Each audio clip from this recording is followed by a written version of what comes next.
Ladies and gentlemen, I very nearly decided not to come today. Yesterday, a British soldier was decapitated in cold blood on the streets of London by Islamists shouting Allahu Akbar. One of them told the British public, "You people will never be safe." Why should I, a married father of 4, take the risk of questioning the religion of peace at a public debate that will be filmed and no doubt appear on the internet? I have met Ayaan Hirsi Ali, who was forced to live in hiding and then to leave Europe after her friend Theo van Gogh suffered the same fate as the soldier in Amsterdam. I have met the historian Benny Morris, who was assaulted outside the London School of Economics by Muslim students merely because he was an Israeli. I have British friends who have been forced to move to a secure gated refuge because of similar threats.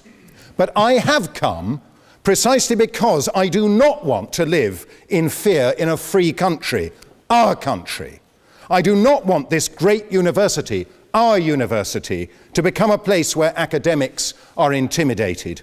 I do not want free speech to die in the land that gave this most precious of liberties to the rest of the world, including many of the 56 states that call themselves Islamic. I do not want Muslim women to endure domestic tyranny. The Pew survey reveals that more than 90% of the world's 1.5 billion Muslims believe that wives must always obey their husbands. 90%. Earlier today, I attended the funeral of a dear friend, Professor Geza Vermes, a man whose remarkable career shows what freedom means and why we must fight to preserve it here in Oxford. It was only because he, unlike his parents, survived the Holocaust in Hungary that he ever came here to found the discipline of Jewish studies. Geza was hidden from the Nazis by the church and after the war became a Catholic priest. But later, he criticized the church's attitude to the Dead Sea Scrolls, which he insisted should be made available to the academic world, regardless of their implications for the origins of Christianity. Indeed, he became a leading expert and was the first to translate them into English. Later, he left the priesthood to get married and decided to revert to his Jewish roots. Here in Oxford, Geza began to investigate what he called the Jewish Jesus, not the Son of God or even the founder of Christianity, but a charismatic Jewish preacher. Geza challenged Christian orthodoxy at every point, though just before he died he also shocked Orthodox rabbis by showing in an article for Standpoint, the not very right-wing magazine that I edit, that crucifixion had been used by Jewish rulers as well as Roman ones. With a foot in both Jewish and Christian camps, but beholden to neither, Geza enlarged our knowledge of the world of Jesus more than anybody else in our time. I've dwelt on his career, the career of Geza Vermes, for one simple reason. None of it would have been possible in any Islamic country. His change of religion would have been treated as apostasy, despite the fact that the Quran suggests only that an apostate will suffer in the next world.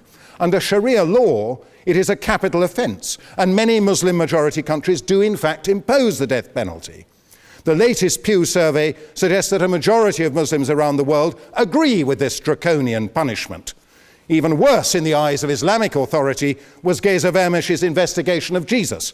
If he had attempted to apply the same modern scholarly methods to the Prophet Muhammad in an Islamic country, he would certainly have been executed for blasphemy as a non-Muslim or for apostasy if he had been a Muslim.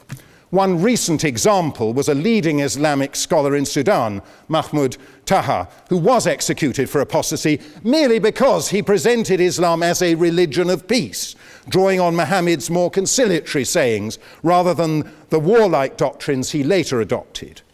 Not only would an open-minded intellectual like Geza Vermes have no place in an Islamic country, but a university like Oxford, in which liberty of research into everything, including Islam, is not merely permitted but obligatory, could not exist. There are no universities in this sense in the Muslim world, and the academic study of Islam, and especially of its founder, has been greatly inhibited by the suppression of free intellectual inquiry. Now, how does this lack of free speech and inquiry bear on the question we are debating tonight? In my view, it is crucial. Islam has the potential to be a religion of peace. No, sorry, I'm not taking points of information. But it will need to evolve a great deal if it is actually to become a religion of peace. Islam cannot evolve unless Muslim authorities, both religious and secular, allow the freedoms we in the West take for granted. Freedom of speech, freedom of the press, freedom of conscience. Of course, these freedoms go together with other basic principles which are absent in those countries. Equality before the law, civil and political rights, constitutional democracy, economic liberty, the separation of church or mosque and state. All these ideas emerged in the West because the Judeo-Christian tradition has always evolved in classical and medieval, Renaissance and Enlightenment periods, and it is still evolving today. As a Catholic, I must acknowledge that it is only in my lifetime that the Church adapted its teaching on the Jews from enemies to brothers. And in order to ensure that the 1.2 billion Catholics could see that the Church banished anti-Semitism in its practice as well as its preaching, successive popes have gone out of their way to reach out to Jewish people. How very different is the situation in Islam. Where Jews and Christians have allowed the reinterpretation of the Bible, Muslim scholars have insisted that the Quran, as the unmediated word of Allah, cannot be reinterpreted. Despite this rigidity, Islam did evolve in its early centuries, but since the medieval period, it has undergone successive waves of fundamentalism intended to restore the faith to its original purity and to impose it, if necessary by force, on the rest of the world. We are living through such a wave today, which includes the Wahhabi and Salafist branches of Sunni and the Iranian-inspired Shia Islam. The overall name we give to these movements is Islamism, or radical Islam. Rather than emphasize the earlier, more pacific elements in Muhammad's teaching, such as his Constitution of Medina, which granted equal rights to Jews, Christians, and pagans, Islamists emphasize later doctrines, such as the division of the world into the Dar-ul-Islam and the Dar-ul-Harb, the House of Islam and the House of War. We are living, apparently, in the House of War. Or the draconian enforcement of Sharia law. Not content with the attempt to convert non-Muslims, Islamists stress the obligation to carry out jihad, understood to mean holy war, including terrorism. As we saw yesterday in Woolwich, or a few weeks ago in Boston, radical Islam is not only a threat in the Muslim world, but also here in our midst. It is, in fact, the most direct threat to Western civilization in the world today. It is not enough, it is not enough for Muslim apologists to point to statements of regret after terrorist attacks. They have to acknowledge the truth about their own past and present, the discrimination and cruelty towards non-Muslims, women and slaves that have characterized Islam from its inception. Mehdi Hasan is an exception. In a brave and remarkable article in the New Statesman, he revealed what he called our dirty little secret, that anti-Semitism in the Muslim community is, quote, routine and commonplace, unquote. It was brave because Muslims have reason to fear reprisals when they speak out, and it was remarkable because most Muslims are in denial, encouraged by the pernicious notion of Islamophobia.